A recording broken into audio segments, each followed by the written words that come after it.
the role of organizational theory. So you should have already read through chapter 1 in your book and got a basic understanding of what it means to have a macro view of an organization, looking at how concepts such as the organization structure and how it is designed is going to actually affect productivity and other outcomes in the organization, such as effectiveness and efficiencies that we are all hoping to be able to direct in some way.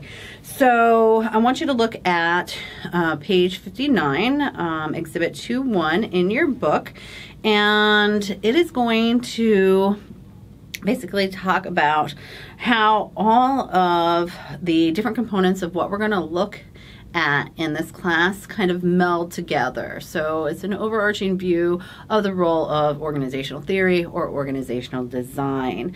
And in this particular example, you will note that design and is basically going to start with the CEO or the top management team of an organization. It's the people who are setting that strategic direction.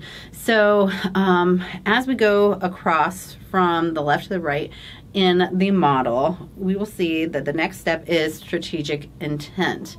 So strategic intent of a leader of an organization is going to include the mission, the vision, the values, and goals of the leader and what they are wanting to see the organization become, essentially. And so based on this strategic intent, we're going to then shape our organization to match that particular direction that is being set. And to do that, we have to be able to modify the organization structure.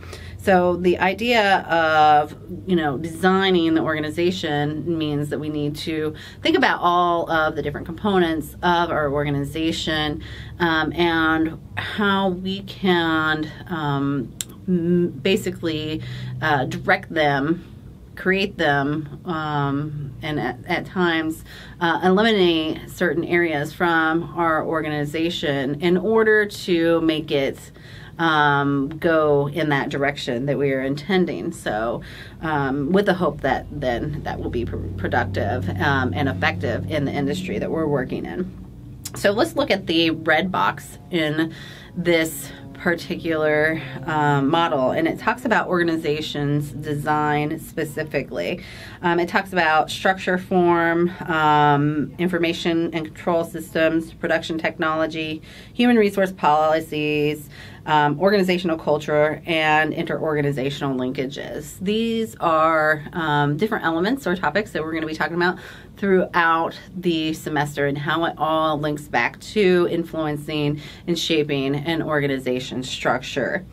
Please note at the beginning, we kind of skipped over this as we were walking through this model, but what is influencing the CEOs or that top management team in an organization is going to be the external environment and the internal situation, so what is happening in the company. So the external environment is going to directly deal with those forces outside of the organization, the industry, the competitors, regulations and policies from government, etc., that is going to directly influence or shape how our company should respond in a manner that's going to be effective and competitive.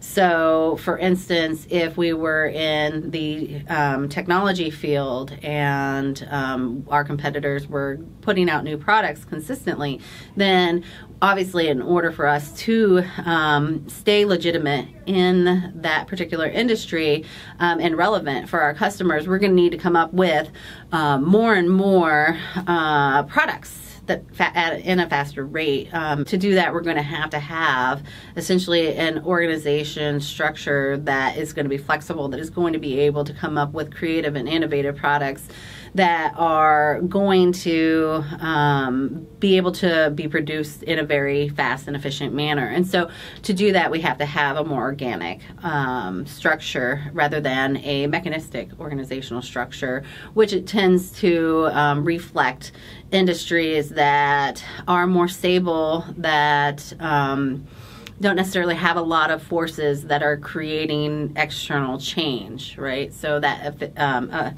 focus might be more on mass production and efficiency, say in the cereal industry, bereft as goods, right? You're not needing to create a lot of change and developing a whole bunch of new products in this particular industry because, you know, it's pretty much saturated and you already know who your competitors are, and there hasn't been a lot of changes in that particular industry for a long time. And so you aren't needing to have some very flexible organization structure in order to facilitate a good production in that particular industry.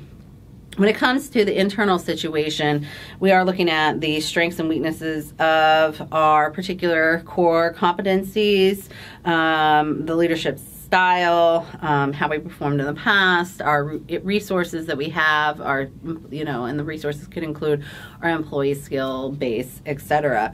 And that is obviously going to influence how we can actually design our organization as well. If we have a history of not creating change, being stagnant in our industry, of, you know, maybe staying and holding on to just one product that has been overly beneficial to us in the past, and we don't have a lot of need or drive for change, then, you know, those internal influences are really going to suggest that we have a bureaucratic organization that is very mechanistic, that has rules set for how we're going to act, because people don't really know how to handle uncertainty and change in and of itself. So, however, if we're a young organization, we're just developing, then there's wiggle room for developing new policies and procedures, and maybe having a little bit of creativity as we try to set what direction we're going to go. And so this is more of an organic type of organizational structure that we're currently in. Now, the one thing I want to caution you as we move forward in this class and we're learning about these different components of organizational structure and how some of the different forces, internal or external, are going to shape our direction and our design, we need to remember that these forces should be pieces of information that the leaders, the top management team, are going to be utilizing and putting all together in order to come up with their strategic intent. So a strategy should not be developed based on the organization's design. Right? You shouldn't necessarily go out and say, well, my organization looks like this, so my strategy is going to reflect or reinforce that particular setup. This is not leading. This is just managing what we already have, and really does not emphasize on creating a more effective or efficient organization. And of course, that's what we're inherently wanting to accomplish, again, is attaining goals that we set out in order to become a more efficient and effective and productive organization. And strategic intent should never come from organizational design. An organization should be designed based on the strategic intent, which is developed by our top management team, is to figure out how, with an overarching view, with all of this information, can we then design our organizations to be more effective.